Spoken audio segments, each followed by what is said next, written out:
You can't tell me that referees are in control of the game now. They're not. 토트넘의 첼시전 패배를 두고 축구 전문가 및 토트넘 팬들의 의견은 두 가지로 나뉩니다. 어리석은 두 선수의 퇴장으로 인한 불필요한 패배, 혹은 포스테코글루 감독의 공격 축구 및 더 강한 토트넘으로 거듭날 계기라고 말이죠. 여러분은 어떻게 생각하세요? 오늘은 영국과 미국 각 언론 및 축구 전문가들의 분석 자료와 방송 영상을 바탕으로 이들이 첼시전을 단순한 패배로 보지 않는 이유에 대해 풀어드리겠습니다. 먼저 디 애슬레틱의 기사입니다. 4대1의 패배 후 토트넘이 더 강해질 이유라는 헤드라인으로 시작하는 이 기사는 두 선수의 퇴장으로 9명이 된 토트넘이 수비 라인을 왜 센터 서클까지 올렸는가에 주목합니다. 포메이션만 4-3-1이었을 뿐 실제로 0-7-1에 가까운 전술이었는데요.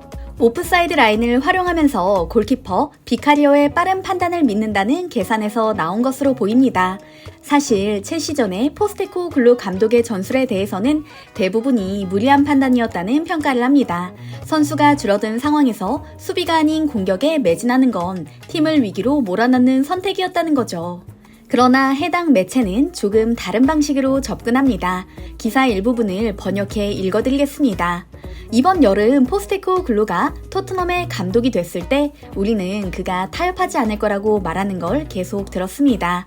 이번 첼시전이야말로 포스테코글루 감독이 어떤 상황을 마주하더라도 같은 원칙을 고수할 거라는 것을 보여주는 증거였습니다. 실제로 토트넘은 9명이라는 수적 열세에도 불구하고 하프라인까지 밀고 올라가며 거의 일직선으로 선 모습을 보여줬고, 이는 포스테코글루 감독과 토트넘의 원칙을 상징적으로 보여줍니다.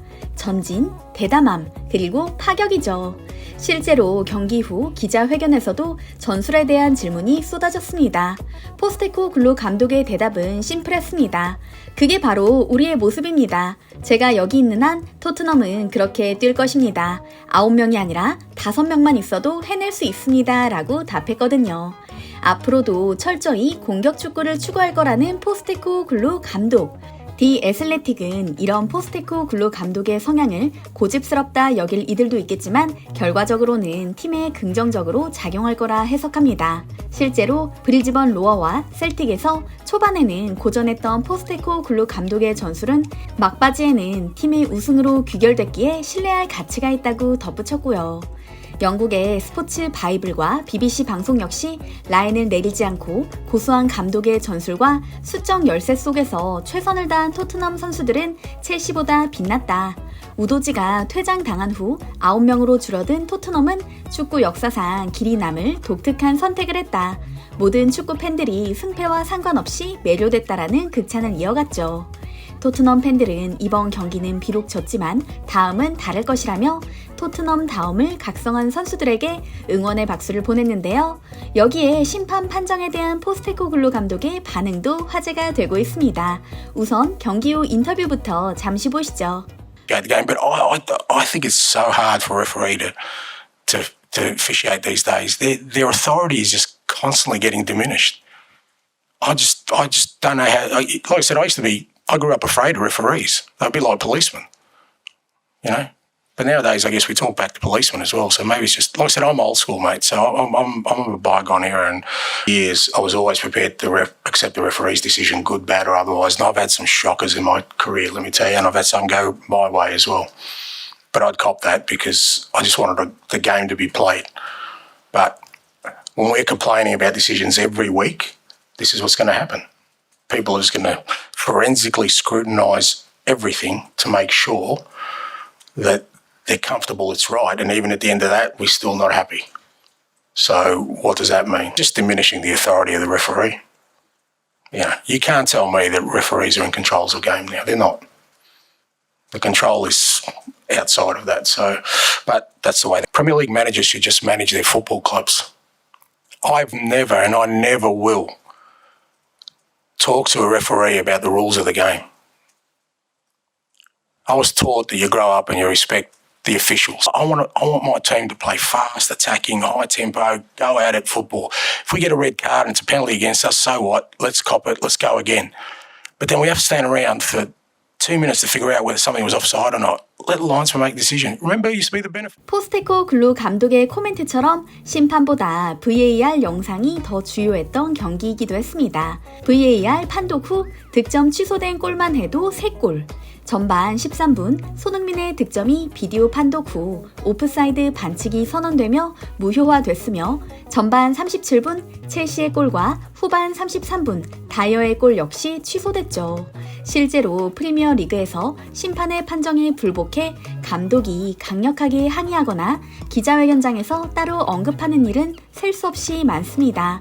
무패 행진을 거듭하던 와중에 맞닥뜨린 참패였으니 불만을 터뜨릴 법도 한데 포스테코 글루 감독은 예상과 완전히 다른 반응을 보여 언론과 팬들을 놀라게 만든 겁니다. 영국은 물론이고 미국의 언론까지 포스테코 글루 감독의 발언에 반응했는데요. 다음 영상으로 확인해 보시죠. That game. But they gave everything, Spurs did. And I think that is a culture that Ange has created within Tottenham, is that he's taught them to give everything. They care about his opinion, they care about his passion. And you could see that reflected on the pitch. It seems like, I mean, Tim, you sort of mentioned it, but there'll be more positives than negatives to take away from this. I like him. I don't think he said anything wrong there. You know, you talk about the game was out of control, that his players gave everything. Even there, when he said, as long as I'm here, we'll have a go, mate. Like, I appreciate the fact that he said, we're not going to use all these as an excuse. The way I came up, the referee has authority. And we can get into the VAR conversation.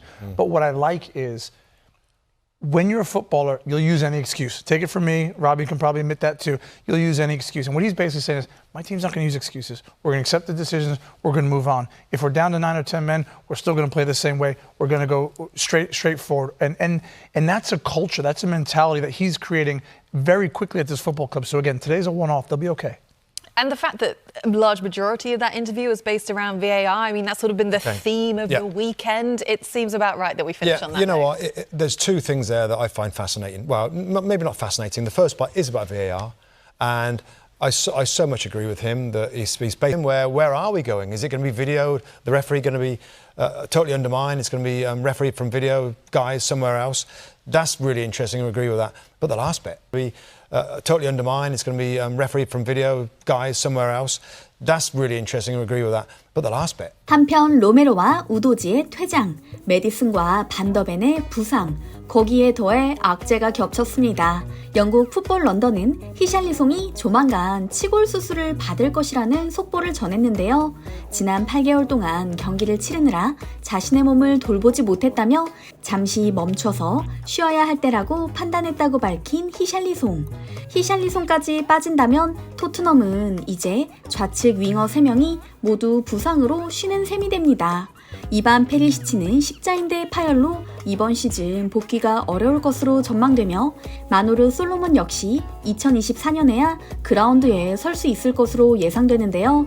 그렇게 되면 주전급 공격수는 손흥민, 브레넌 존슨, 데안 쿨루셉스키가 전부인 셈입니다. 어쩔 수 없이 손흥민 선수가 혹사당할 것으로 예상되는데요. 토트넘이 이 상황을 어떻게 헤쳐나갈지 걱정스러워집니다. 원팀 스피릿으로 그 어느 때보다 강한 모습을 보여줬던 토트넘의 위기. 포스테코 글루 감독의 전술은 통할 수 있을까요? 여러분의 생각은 어떠신가요? 항상 함께 해주시는 구독자 여러분께 감사드리며 오늘 영상 여기서 인사드리겠습니다.